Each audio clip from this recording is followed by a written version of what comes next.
बहुत सुंदर समय है। आज बहुत समय के बाद 10 वर्ष से ज़्यादा समय बीत चुका है। एक बहुत लंबे समय अंतराल के बाद इस स्थान पर हरदोई क्षेत्र में सत्संग का आयोजन और आपके साथ इस तरह से बैठने का, गुरु कृपा के साथ जुड़ने का ये मौका मिल रहा है। आप सब लोग बहुत भाग्यशाली हैं जो इस 10 वर्ष के दौरान, अनगिनत समस्याओं के दौरान,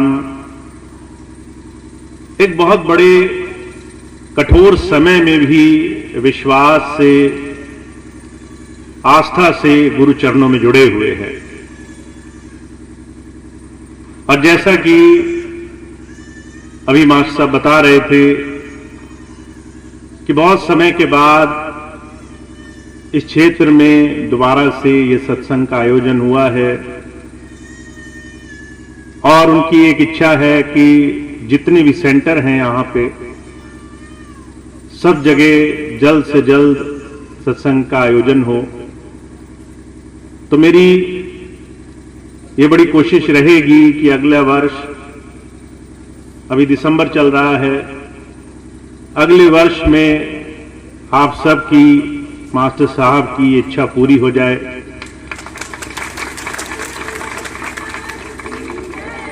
और साथ साथ जिस स्थान पर स्वामी जी ने,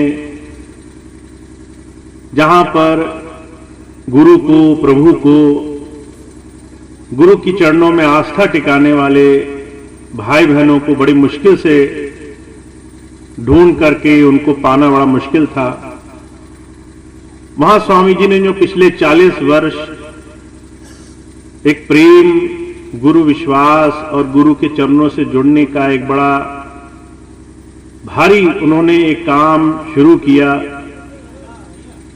वो आने वाले समय में और तेजी से बढ़े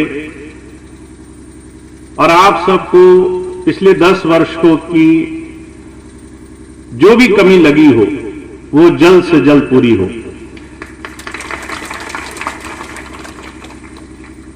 हमारे और आपके बीच में आज का ये सत्संग, आज का ये कार्यक्रम बहुत विशेष है।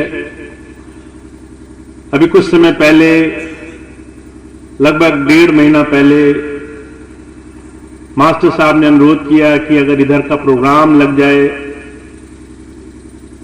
तो मैंने कहा कि अगले वर्ष में प्रोग्राम ले लीजिए, फरवरी के बाद मिल जाएगा। तो मास्टर साहब कहने लगे बहुत देर हो जाएगी, थोड़ा जल्दी मिल जाता। तो हमारे पास ये आज आखिरी दिन था, कल कलकत्ता से वापस आए हैं और कल का दिन बाहर 1 महीने के लिए जाना है। आज का एक आखिरी दिन बचा था। मास्टर साहब ने बहुत अनुरोध किया कि इसी दिन में प्रोग्राम लग जाए तो अच्छा है। तो आपके बीच में इस वर्ष का ये आखिरी इस तरीके से मिलने का, सत्संग में मालिक को याद करने का ये अवसर मिला है। और जब तक ऐसे प्रेमी मौजूद हैं जो गुरु आस्था से, गुरु के विश्वास से जुड़े हुए हैं, तब तक सत्संगत का प्रभाव, सत्संग की जो आस्था है, वो हमेशा आपके लिए, आपको गुरु चरणों में जोड़ने के लिए बहुत मजबूती से काम करेगी। सत्संगत किसी और चीज का नाम नहीं है। 10 जगह जहां लोग बैठ जाएं, वहां पर बैठने मात्र से सत्संग नहीं हो जाता।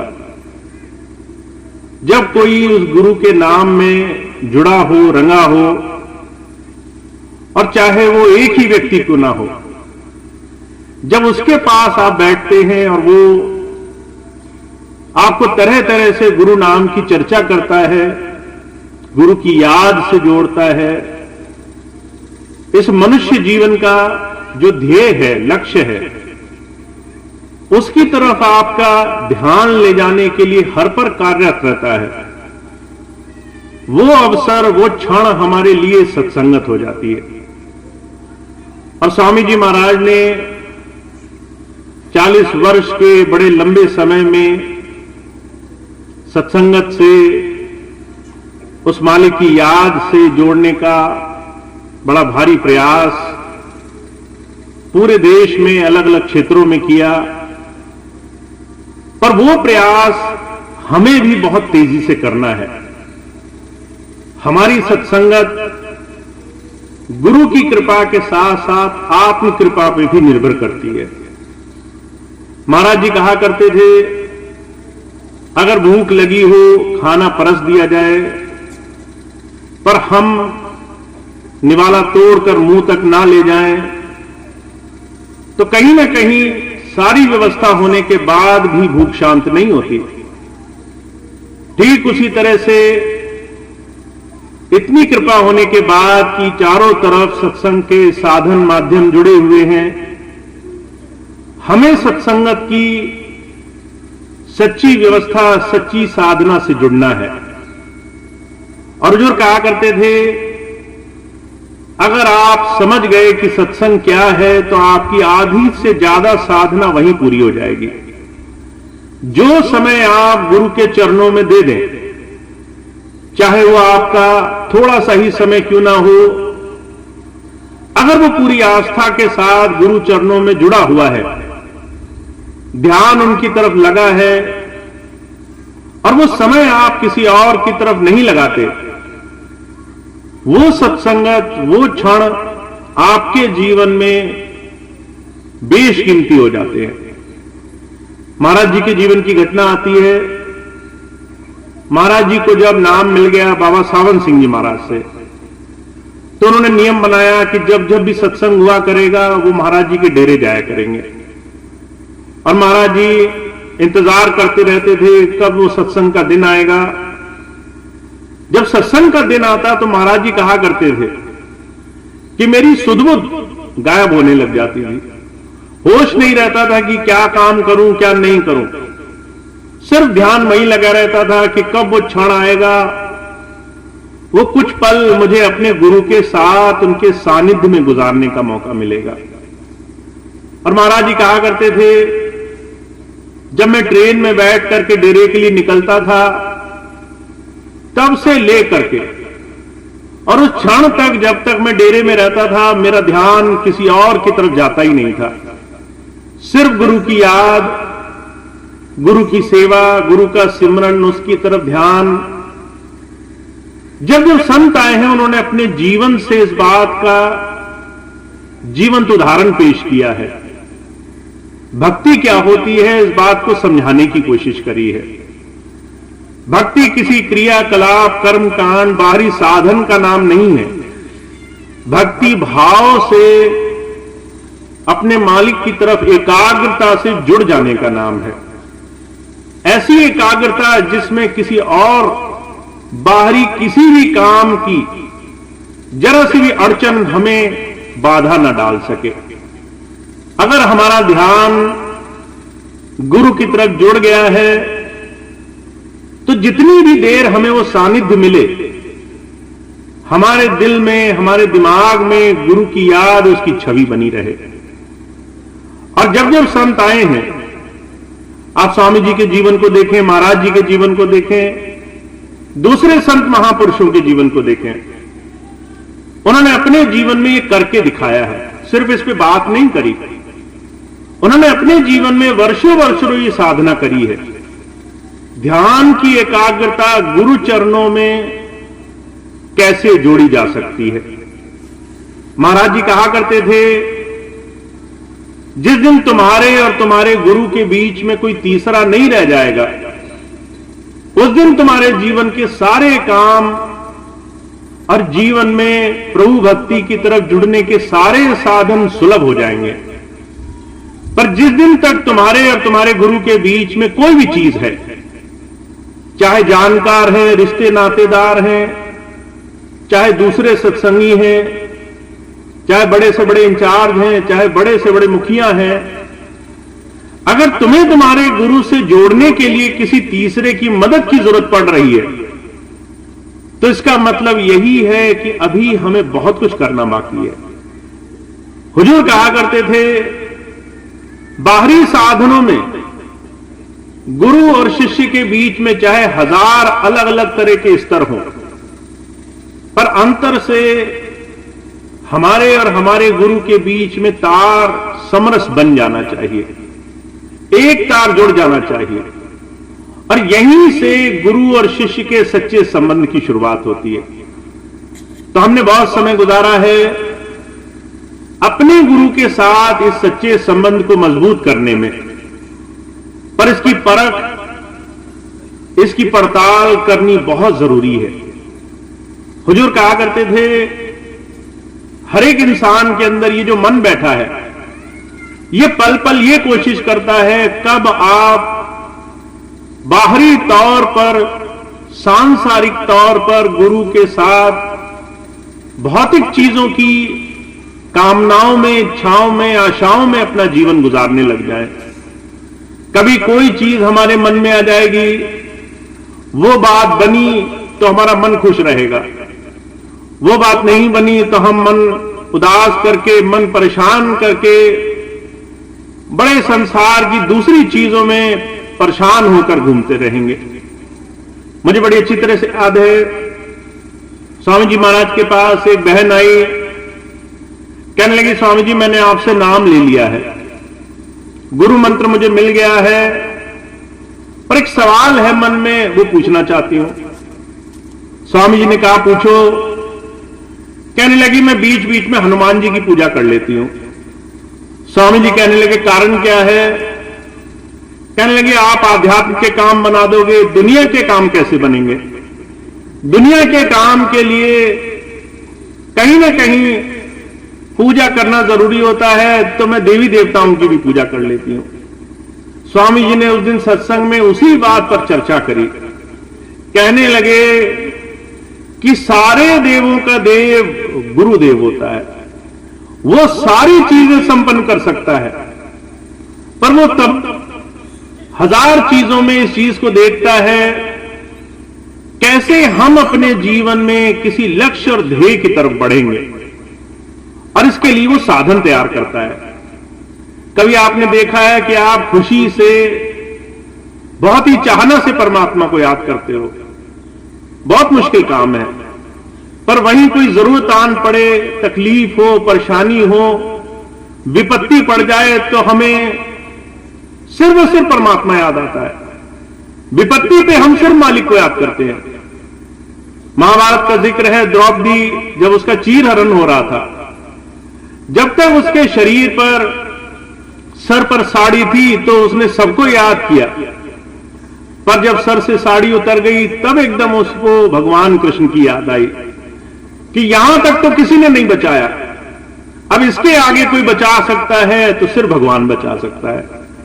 हुजूर कहा करते थे, सांसारिक दुनिया के तमाम चीजों में अगर दुख सुख आते हैं, अगर थोड़ी परेशानी, तकलीफ, विपत्ति आती है, तो इसलिए कि हमारे अंदर वो एक रास्ता बन जाए, तड़प बन जाए, विरह बन जाए।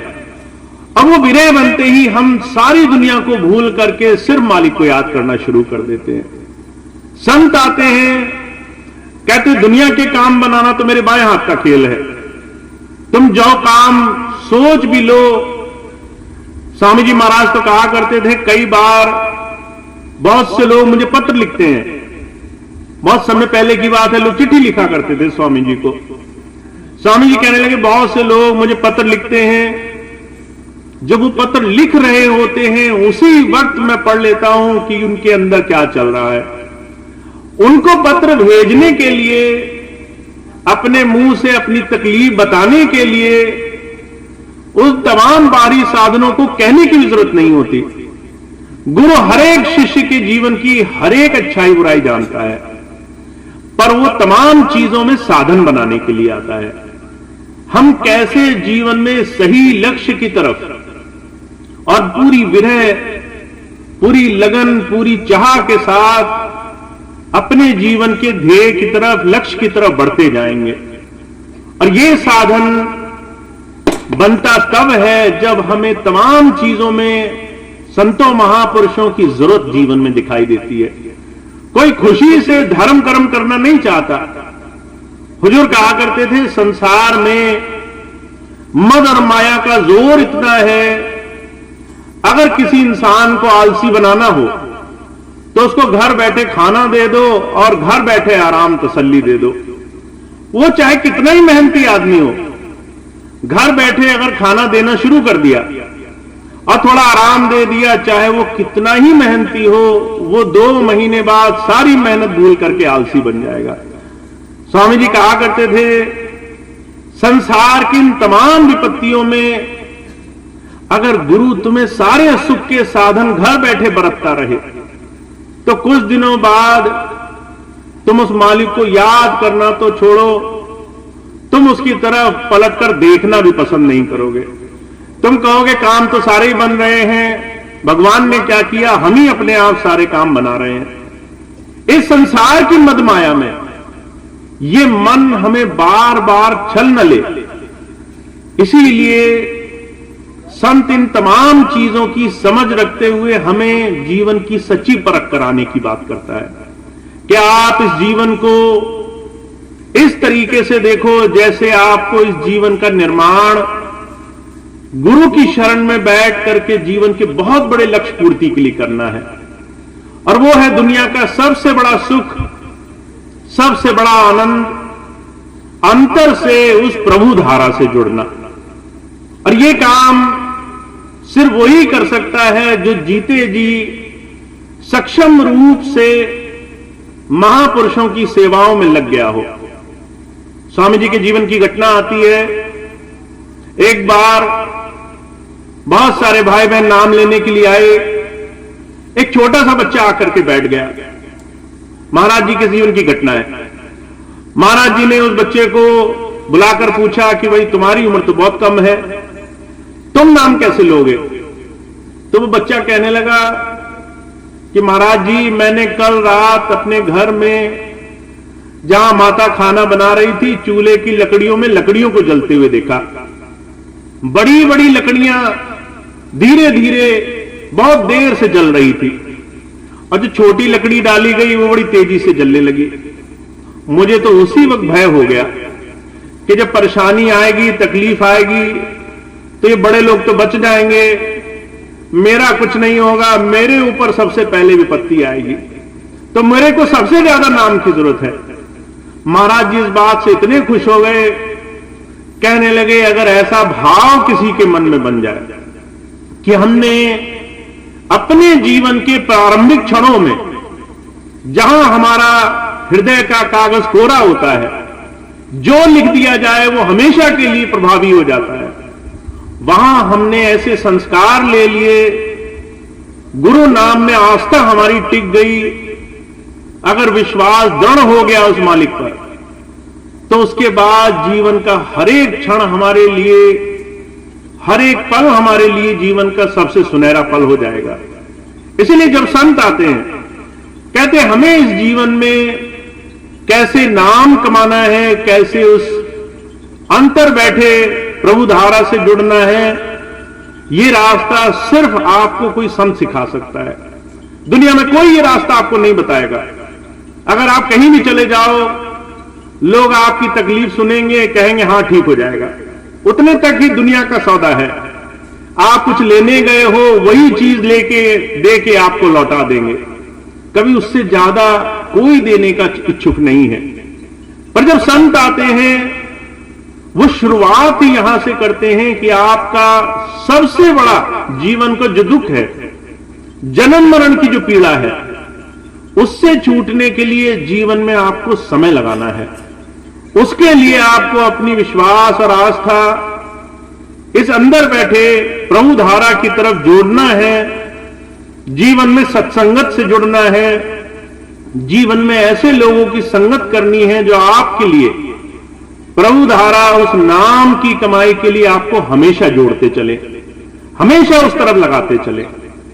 और जिसने अपने जीवन में गुरु और अपने बीच में ये एक संबंध स्थापित कर लिया, वहां आपके जीवन के सारे बाहरी दुख परेशानियां अपने आप क्षणिक होते चले जाएंगे। इसलिए सबसे जरूरी यह है, हमें अपनी पड़ताल जरूर करनी है।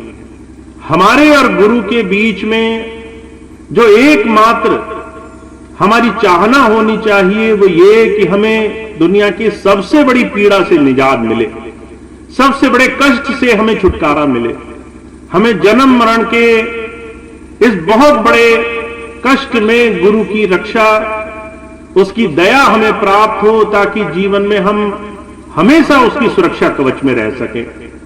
अर्जुन कहा करते थे, इसकी निशानी यह है, अगर आपने काम करना शुरू कर दिया तो इसकी निशानी यह है कि जहां जहां संतों महापुरुषों का सानिध्य होगा वहां शांति होगी, मन में ठहराव होगा, वहां वहां गुरु के इर्द गिर्द आपको गुरु नाम का आकर्षण मिलेगा। गुरु के नजदीकी में बैठ करके आपके मन में ठहराव अगर नहीं आता है, उनके सानिध्य में बैठ करके भी अगर आपको दुनिया की तमाम चीजों में मन भागता रहता है, तो वो सानिध्य का कहीं न कहीं हम पूरा लाभ नहीं ले पा रहे हैं। तो ऐसा परिवेश, ऐसा गुरु नाम की, गुरु की दया की रंगत वाला माहौल जिसने भी अपने जीवन में बना लिया है, वो अपने जीवन में बहुत आगे निकल गया है। तो आप बहुत भाग्यशाली हैं, सत्संगत से जुड़े रहे हैं, गुरु की कृपा से आप जुड़े रहे हैं। अब आगे आने वाले समय में हम इसको जितना भी ज्यादा गुरु और आपके बीच में, अपने और गुरु की धारा के बीच में सिर्फ एक समरसता बनाने में लगाएं, तो हमारे लिए इस दया मेहर का लाभ हमें जीते जी खुली आंखों होता दिखाई देगा। तो मेरा आप सबसे बार बार यही अनुरोध रहता है कि आप जितना ज्यादा गुरु और अपने बीच में दुनिया की तमाम चीजों को बाहर निकालने में कामयाब रहोगे, जितना ज्यादा गुरु के साथ अपने जुड़ाव की अवस्था सिर्फ गुरु नाम के लिए बनाओगे, उतना जल्दी आपके जीवन में गुरु और आपके बीच में तीसरी कोई चीज नहीं रह जाएगी। और उसके लिए सिर्फ आपको 2-3 चीजें करनी है। पहली चीज, गुरु जी से आप क्या मांगते हैं इस पे बहुत ध्यान देना है। बहुत से भाई बहन सोचते हैं इससे कोई फर्क नहीं पड़ता, हम गुरु जी से क्या मांग लें। बहुत से भाई आते हैं, कहते हैं हमारे शरीर का कष्ट है हमें, बहुत से कहते हैं हमें हमारे परिवार की तकलीफें हैं, बहुत से भाई आते हैं कहते हैं हमें सांसारिक मुकदमेदारी, दूसरी परेशानियां हैं। आपको लगता है आप अपने दुनिया के कष्ट बताएंगे तब उन्हें पता चलेगा, और अगर आप मुंह से कहेंगे नहीं तो वो कष्ट हल नहीं होंगे। ये हमारी बहुत बड़ी भूल है। हमें इन तमाम चीजों से नुकसान क्या होता है ये भी समझ लीजिए। जितना आप गुरु के पास जाकर सांसारिक चीजों का सिमरन करते हैं, उतना सांसारिक चीजों के लिए गुरु जी से जाके जुड़ते हैं। जब भी आप गुरु जी की याद करेंगे तो मन में आएगा कुछ मांग लेते हैं, फिर मांगने की बात आएगी तो क्या मांगेंगे, चलो कोई भी परेशानी नहीं है तो कहेंगे घर में सुख आ जाए, घर में आराम आ जाए। अरे वो तो वैसे ही आना है, उन चीजों को मांग करके अपनी मांगी हुई चीज क्यों खराब करनी। ऐसी चीज मांगिए और हमेशा ऐसी चीज मांगिए जो आपके जीवन में आपको आगे बढ़ाए। गुरु की दया मांगिए, गुरु की कृपा मांगिए, गुरु से उसकी क्षमा दृष्टि मांगिए। क्योंकि हुजूर कहा करते थे दुनिया की चीजें सारी समाहित होती हैं जब हमसे गुरु की दया मांग करके उससे हम उसके साथ जुड़ना शुरू करते हैं। जब जब भी आप गुरु जी से गुरु की दया मांगोगे तब तब आपके मन में दुनिया की तमाम चीजों के भाव निकलते जाएंगे। अब जब भी आप गुरु को याद करोगे मन में एक ही विचार उठेगा कि गुरु जी से दया मांगनी है, सिर्फ उनकी कृपा दृष्टि मांगनी है। आपके और बीच में, आपके और गुरु के बीच में जो भी बाहरी बंधन है, मन जो भी बाहरी चीजें लगाता है वो तमाम चीजें धीरे धीरे बाहर निकलने लग जाएंगी। तो हमें इस मन के बहुत बड़े खेल में तभी जीत हासिल हो सकती है जब हम इस मन को गुरु की याद, उसकी दया, उसकी कृपा के साथ जोड़ने के लिए तैयार करते हैं। अर्जुन कहा करते थे, ऐसी सत्संगत जहां दूसरी सांसारिकता की किसी भी चीज की मिलावट ना हो, वहां आपका मन इतना परिपक्व हो जाएगा, इतना पक्का हो जाएगा कि वो जब भी आप गुरु का नाम लोगे तीसरी चीज का ख्याल नहीं आने देगा बीच में। जब जब संत आए हैं ऐसे उन्होंने भक्ति करी है, ऐसे उन्होंने साधना करी है, ऐसे उन्होंने किसी शिष्य को मजबूत पक्का बनाया है कि गुरु की, उस प्रभु की याद करते समय दुनिया की किसी भी चीज की आवश्यकता छोटी मालूम पड़े और गुरु की कृपा हमेशा उस पर भारू मालूम पड़े। तो ऐसा विश्वास संत हमें जीते जी छोटे छोटे साधनों से करके सिखाने के लिए आते हैं। ये करने की वस्तु है, इसको आप सोच नहीं सकते हैं, इसको सिर्फ विचार नहीं सकते हैं। जैसे हुजूर कहा करते थे, हर रोज कोई साधन करने से आप उस साधन में माहिर हो जाएंगे, वैसे ही हर रोज अपने मन को गुरु की याद से जोड़ने से ये मन भी आदी हो जाएगा कि कैसे इसे गुरु जी को याद करना है, किन चीजों को पाने के लिए याद करना है। तो अब जरूरी इस बात की है कि हम गुरु और अपने बीच में किसी तीसरी वस्तु को ना आने दें, किसी भी भौतिक चीज को ना आने दें। ऐसी याद जोड़ें कि जब भी हमें उनकी याद आए तो हमें सिर्फ उनकी कृपा, उनकी दया दृष्टि की चाहना रहे, हमें सिर्फ उनकी मौज की चाहना रहे, हमें सिर्फ इस बात की मन में चाह रहे कि उनकी दया हमेशा हम पे बनी रहे।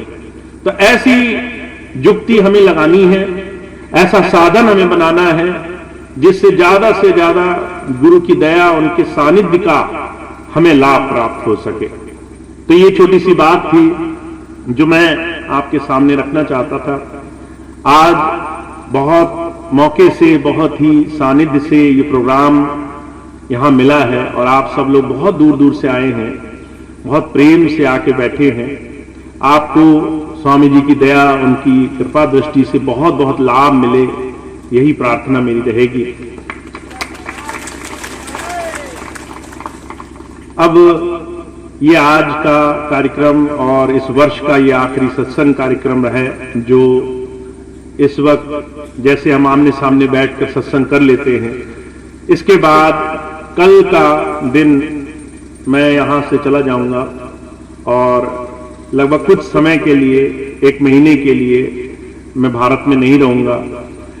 इस 1 महीने के दौरान जैसा कि हम लोगों ने पिछले कुछ समय से व्यवस्था बनाई थी कि मैं हर रोज आप